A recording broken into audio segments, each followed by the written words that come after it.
Vamos lá, moçada. Eu vou fazer a correção aqui da atividade de soluções parte 1. Vou fazer a correção das 4 atividades que nós tivemos nesse segundo trimestre. Soluções parte 1, soluções parte 2, soluções parte 3, soluções parte 4. Uma forma de nós prepararmos para a avaliação trimestral desta semana e da avaliação multidisciplinar que vai acontecer nas próximas semanas. Vamos lá então. Questão número 1. Tem-se as seguintes dispersões: sangue, soro fisiológico, leite, amoxicilina, suspensão oral, soro caseiro, leite magnésia. E aí ele vai fazer algumas perguntas. Quais dispersões são formadas por partículas de diâmetro menor que 1 nanômetro? Em outras palavras, ele está perguntando aqui para nós quem é que tem classificado como uma solução. Por quê? Porque somente a solução é que tem as partículas menor que 1 nanômetro ou nanômetro.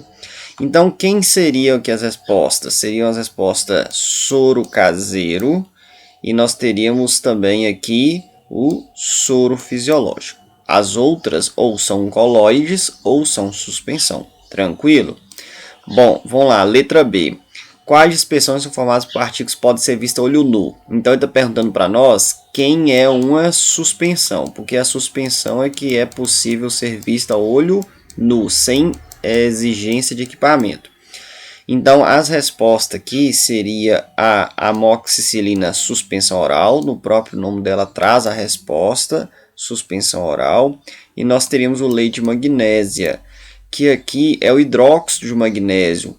É um remédio que a gente utiliza como antiácido e ele sofre a decantação natural, ou seja, as partículas sedimentam no fundo e quando a gente vai ter que tomar, tem que agitar antes. Então, todo alimento que diz agite antes de beber, porque ele sofre essa decantação, essa deposição no fundo do soluto, precisando homogeneizar ele ali na hora para você tomar.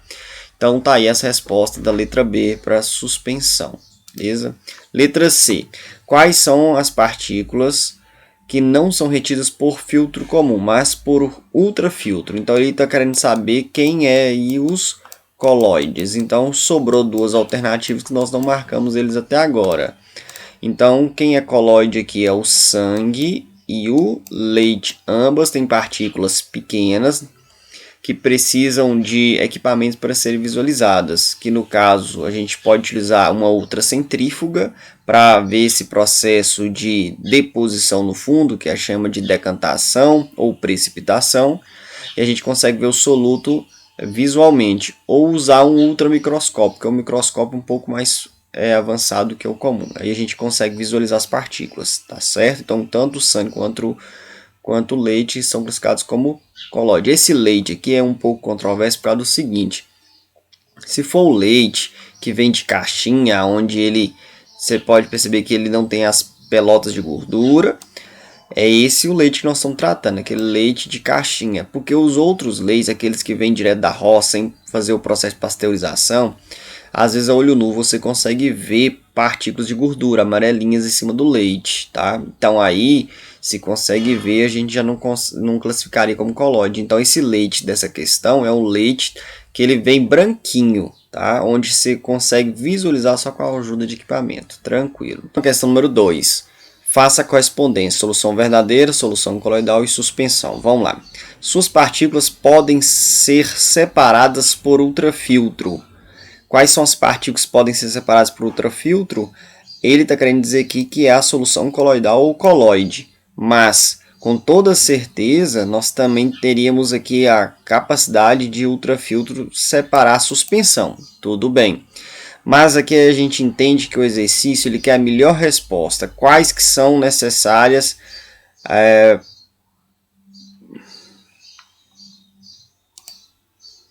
Número 2. Faça a correspondência. Solução verdadeira, solução coloidal e suspensão.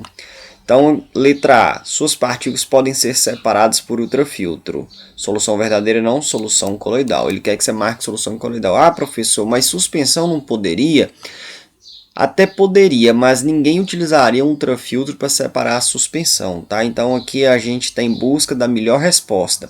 Porque se fosse para marcar mais de uma opção, aqui nós colocaríamos quadradinhos, né? Marca de seleção. Aqui não, já é múltipla escolha. B. É possível sedimentação espontânea, somente a suspensão, só ela, tá certo? Possui partículas invisíveis mesmo com o uso de aparelhos, então não dá para ver nem a pau juvenal, solução verdadeira. Suas partículas são separadas por filtro comum, somente suspensão. Possui partículas visíveis apenas a ultramicroscópio. Aqui nós temos solução coloidal. É sempre um sistema homogêneo e suas partículas não sedimentam, solução verdadeira. Não pode ser separado por filtração nem por centrifugação. Então, não pode ser separado por filtração nem por centrifugação. Então, pode ser aqui solução verdadeira e solução coloidal. Por quê? Porque a solução coloidal precisa de um ultrafiltro e de uma ultracentrífuga. Então, por filtração e centrifugação, você não separa nem a solução verdadeira e nem a solução coloidal. É um sistema heterogêneo. É um sistema heterogêneo a solução coloidal e a suspensão. O único que é homogêneo é a solução verdadeira. Tranquilo? Vamos para a próxima questão. Questão número 3. Em um laboratório de química foi solicitado aos alunos que preparassem uma solução aquosa de hidróxido de sódio, uma solução aquosa de ácido nítrico e uma solução aquosa de sacarose. Em quais ocorre formação de solução condutor de corrente elétrica? Pode ser mais de uma, pode ser uma só, que é a solução eletrolítica. Vai acontecer formação de solução eletrolítica na solução de ácido nítrico e também vai acontecer solução eletrolítica na de NaOH. Todas as duas vão fornecer íons à solução. Uma pelo mecanismo de dissociação, outra de ionização, que nós vamos responder aqui. Em qual caso ocorre dissociação? Em quem é composto iônico? O hidroxódio, NaOH, onde tem metal e ametal misturado. Em qual caso ocorre ionização? É no ácido nítrico, que é uma molécula, né? Só tem ametais ligados e ela forma íons por um processo chamado ionização, uma reação com a água. Em qual caso ocorre apenas dissolução?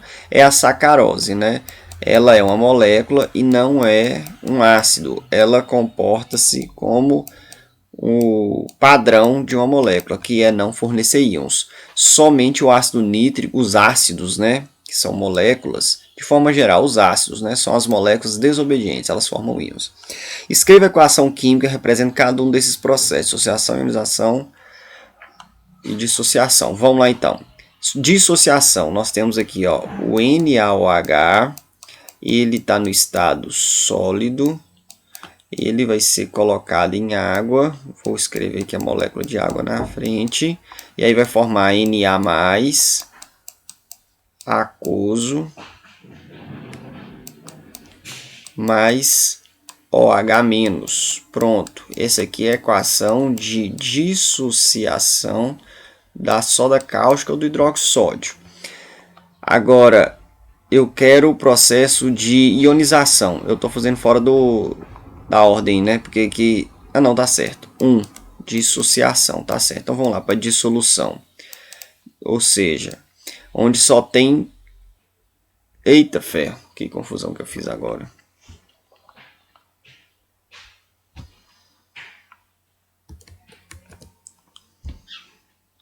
Deixa eu apagar esse negócio aqui. Oh, meu Deus do céu.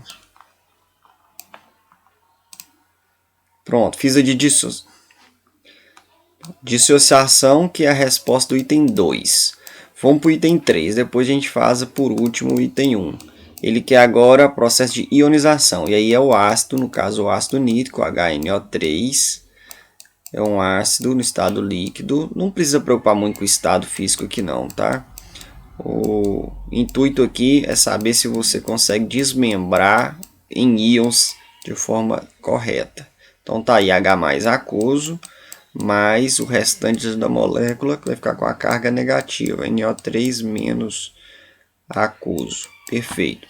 E vamos para o último, o primeiro, na verdade, ficou por último, que é a dissolução, que é a sacarose, C2H22O11.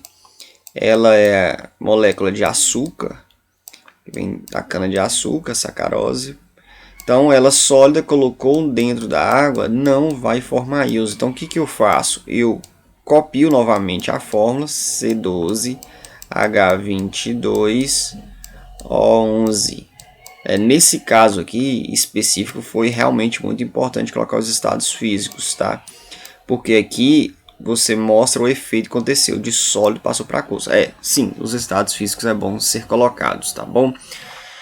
Tranquilo? Então tá aí a resposta da questão número 3. Tranquilo? Próxima questão. Vamos lá, questão número 4. Alguns compostos, quando solubilizados em água, geram soluções aquosas quando conduzem corrente elétrica. Vamos lá, questão número 4. Alguns compostos, quando solubilizados em água, geram soluções aquosas que conduzem corrente elétrica. Dos compostos abaixo, quais formam soluções eletrolíticas?